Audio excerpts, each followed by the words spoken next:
શ્વાસ ઓમકાર જેટલો લંબાવાય ને એટલો લંબાવવાનો છે, જેટલો શ્વાસ ભરે એટલો ભરવાનો છે. ભરેલો શ્વાસ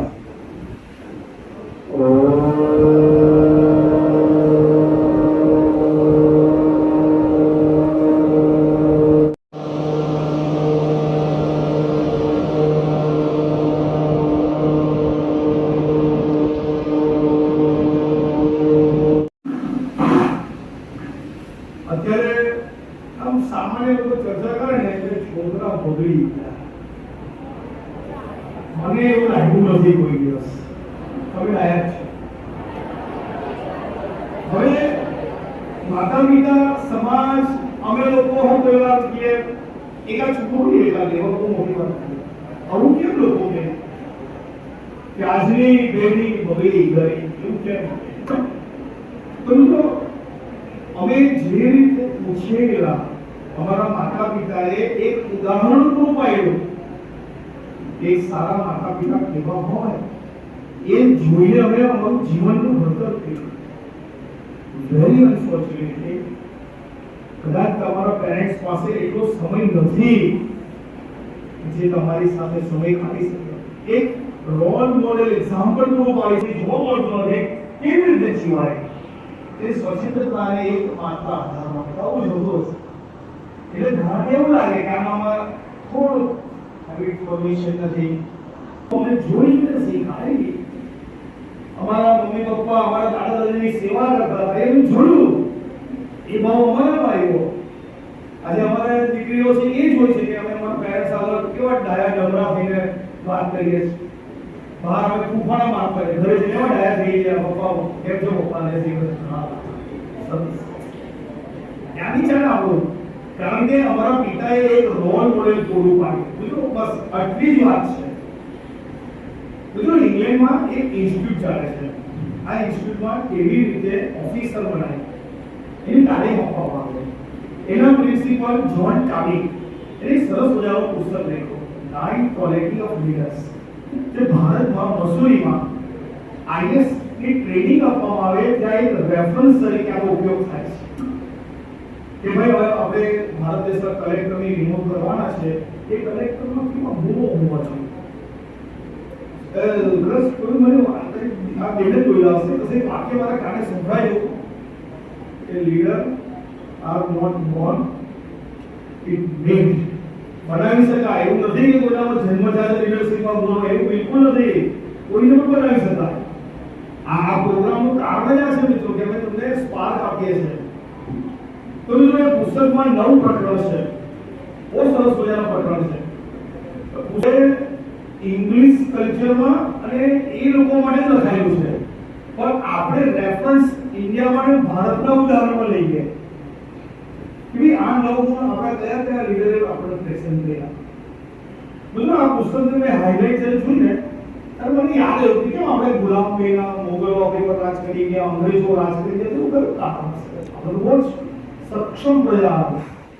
ભવિષ્ય સિવાય બધા માન વિચાર કરી શકે ઊંડા ખ્યાલ એવી પ્રજા આપણે કેમ ગુલામ બની ગયા? કારણ ઘણા હતા. નાત જાતના ભેદ હતા. લોકો જરા વધારે પડતા સંકુચિત થઈ ગયા હતા. વધારે પડતા ધાર્મિક પણ થઈ ગયા હતા. બીજા ઘણા કારણો હતા. પણ એમાં એકાદ કારણ એવું પણ મને લાગે છે કે જે તે સમયે આપણને સારી લીડરશિપ પ્રોવાઈડ નહીં થઈ ત્યારે લીડર નહીં બન્યા.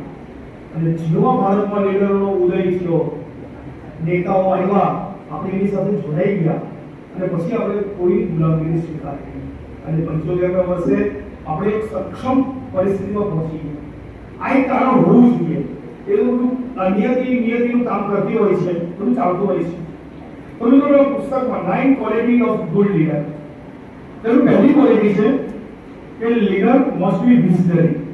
કે નેતા લીડર એ દૂરંદર્શી હોવો જોઈએ. હું તમને બેસ્ટ એક્ઝામ્પલ આપું. આદરણીય લાલ બહાદુર શાસ્ત્રી એ ઓછો સમય વડાપ્રધાન રહ્યા અને વેરી અનફોર્ચ્યુનેટલી પાકિસ્તાનના વોર પછી તાસ્કન્દનું દેહાંત થઈ ગયું. હવે તો એ એટલા જબરજસ્ત માણસ હતા. એટલે એના કૃષિ મંત્રીએ કીધું કે બે ત્રણ પ્રોબ્લેમ છે કે બોલો અમુક જગ્યા વરસાદ જ નથી થયો, અમુક જગ્યાએ બહુ થઈ ગયો, એ બધું ખતમ થઈ ગયું, એટલે પૂરી થઈ ગઈ. અમેરિકા એના લાલ ધૂળ પણ ન ખાય એવા ઘરે આપવાની ના પાડે. ઓકે, એવું છે.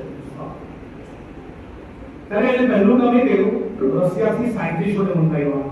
ત્યારે આપણો રશિયા સાથે સંબંધ ઘણો સારો. સાયન્ટિસ્ટે કીધું અમારા આખા દેશની ભૂમિનું વિશ્લેષણ કરો. મિત્રો 1964માં જ્યારે પરિસ્થિતિ ભયાનક ખરાબ હતી, દેશને આઝાદ થયો, માંડ 15, 16, 17, 20 વર્ષ થયા, ત્યારે એને લેન્ડ કાર્ડ બનાવ્યા, જમીનના કાર્ડ બનાવ્યા. કઈ કઈ જમીનમાં શું વાવી શકાય એનું વૈજ્ઞાનિક વિશ્લેષણ કરો. અને રશિયાના વૈજ્ઞાનિકોએ આખા ભારતનું પરિભ્રમણ કર્યું અને એને આખો ચાર્ટ તૈયાર કર્યો. એમણે કીધું કે તમારે દેશની જમીન આ પૃથ્વી પરની સૌથી શ્રેષ્ઠ જમીન છે, આ આખી જમીન ખેતી લાયક છે, અહીં બધું જ વાવશે. છતાં અમે તમને એક સ્પેશિયલ પ્રકારના ઘઉં આપીએ છીએ કે તમે હરિયાણા, પંજાબ અને યુપીમાં વાવો. શેરડી છે તો તમે ગુજરાત, ઉત્તર પ્રદેશ, બિહારમાં વાવો. મગફળી એ તમે સૌરાષ્ટ્રમાં વાવો. તો આખો એક સરસ મજાનો ચાર્ટ તૈયાર કર્યો ને એ પ્રકારના એ કોઈ બી આપણે તૈયાર કરીને એટલે એ પછી ભારતમાં વિવિધ જગ્યાએ કૃષિ યુનિવર્સિટી સભા થઈ. આટલી વાત હતી અને ત્યારે વસ્તી હતી 40 કરોડ, આજે 140 કરોડ. ત્યારે થોડી થોડી તકલીફ હતી, ભૂખમરો હતો. આજે મિત્રો અનાજ આપણે નિકાસ કરીએ છીએ. આ દૂરંદર્શિકા એ આખા ભારતની કૃષિ ક્ષેત્રનું ચિત્ર બની ગયું અને પંજાબ અને હરિયાણા તો ઘઉંના કોઠાર થઈ ગયા. નેતામાં પીડા ખબર હોય કે મારી પ્રજાના પીડા થશે. મિત્રો આ પુસ્તકમાં બીજું બહુ સરસ મજાનું કેરેક્ટર છે, કોમ્યુનિકેશન, બોલવાની છતાં. એનું શ્રેષ્ઠ એક્ઝામ્પલ આપણા નરેન્દ્રભાઈ મોદી. મારી બહેનો આ દેશને ક્યાં લીધો છે? 2047માં લોકો ખુશ થાય, એમાં કનેક્ટ થઈ જાય. પેલી મનની વાત કરે, કેટલું ફાઇન બોલે મનની વાતમાં. હવે એનો અધિકારી સાથે તમે કોણ છો? મિસ્ટર, આ કામ તમારું બરાબર નથી, તમે પગાર લો છો, તમારી ફરજનું તમારે ભાન રાખવું પડે. અને હવે મિત્રો વિરોધ પક્ષ સાથે વાત કરે તો સંસદમાં બોલે હું કોંગ્રેસ મુક્ત ભારત કરી નાખીશ. એક જ માણસનું કોમ્યુનિકેશનનો લઈ જોતો ને લોકો આજે પ્રેમથી ફેંકમ ફેંક કરે. લોકો બિચારા શું કરે? સાંભળી અધિકારી તો ખંખેરે જ, અમને તો બહુ ખંખેરે. એટલે પોતાના વિરોધી પક્ષ તો ખુન્નસ છે. મિત્રો આ કોમ્યુનિકેશનનો અદ્ભુત ગુણ છે. ત્રીજું મિત્રો મન કાઢી દે છે કે નેતામાં દયા હોવી જોઈએ. એ એસી કેબિનમાં બેસીને અમને કે ચલો જાઓ કરો નહીં. તો તમે એનું બેસ્ટ એક્ઝામ્પલ અત્યારે ફિલ્મ પણ આવ્યું. જો તમે કલ્પના કરો તમને ભારતના વડાપ્રધાન બોલાવે છે, તમે ગયા, તમે લશ્કરના સેનાપતિ છો, પછી તમને કહે કે મારે કાલથી યુદ્ધ કરવું છે, 15 દિવસમાં તમારે આ વસ્તુ કબજે કરીને આપો. તો બહુ હાર્ડલી એવો માણસ હોય કે એની આ ડિમાન્ડને ના કહી શકે.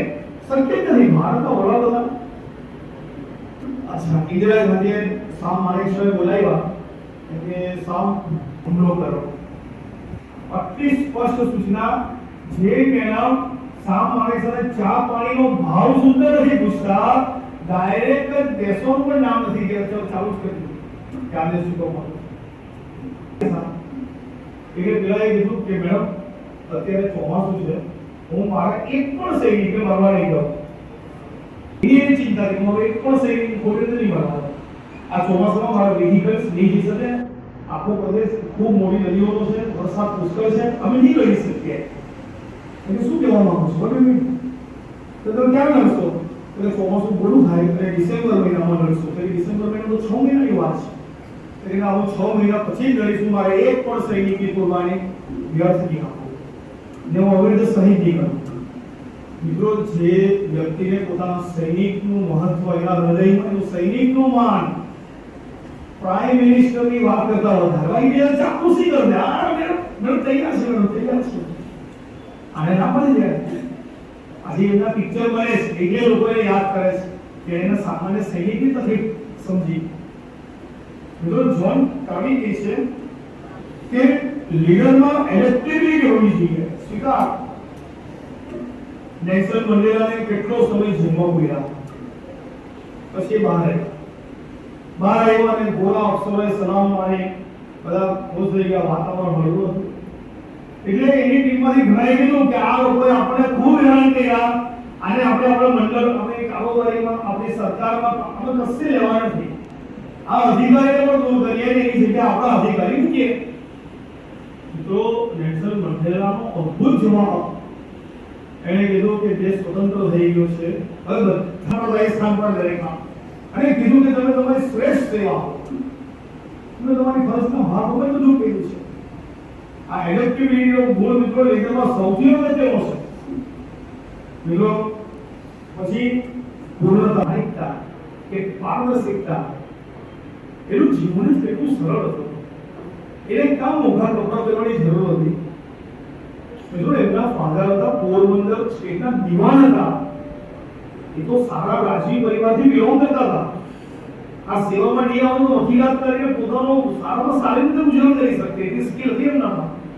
એ બધું છોડીને એક ભેર લીધો આ દેશ, આ મારા દેશવાસીઓ, એના માટે કંઈક કરીએ ને એનું જીવન સમર્પિત. અત્યારે 75 વર્ષે લોકો ગાંધીમાં પ્લસ માઇનસ જો રાખીને અંગ્રેજોની સામે લડવું, આ વિચાર કરવો જ કેવો વાત. માય ડિયર ફ્રેન્ડ્સ, અત્યારે આપણે ગીત સાંભળ્યું ને, તે યુપીના રાજેન્દ્ર મિશ્રાજીએ લખેલું ગીત છે, અને Indian national army Azad Hind ફૌજનું આ માર્ચ સોંગ છે.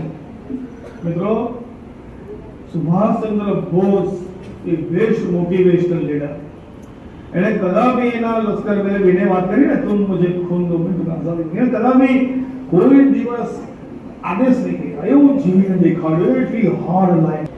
એમણે ભારતની ઇન્ડિયન રોયલ નેવી એમાં બળવો કરાવ્યો અને આઝાદીનો માર્ગ સુગમ કરાવ્યો. માય ડિયર ફ્રેન્ડ્સ, લીડરમાં સમય સૂચકતા હોવી જોઈએ. આ સમય સૂચકતા બહુ અગત્યની છે. યોગ્ય સમયે યોગ્ય નિર્ણય લેવો, એનું શ્રેષ્ઠ એક્ઝામ્પલ છે મોરારજીભાઈ દેસાઈ. નાણામંત્રી હતા. એમણે જે તે સમયે બેંકોનું ખાનગીકરણ અટકાવીને બેંકોને રાષ્ટ્રીયકૃત કરેલી. એની ક્રેડિટ ઇન્દિરા ગાંધીએ લીધેલી, પણ એની સમય સૂચકતા યોગ્ય રીતે હતી. મિત્રો લીડરમાં એકાઉન્ટેબિલિટી હોય કે ભાઈ મારો વિકાસ નહીં, પહેલા મારી ટીમનો, મારા દેશનો વિકાસ, એમાં મારો વિકાસ થવાનો જ છે. અને અંતે છે હું સાચું બોલું છું અને મારામાં હિંમત છે, તો તમે લીડર છો. Thank you very much.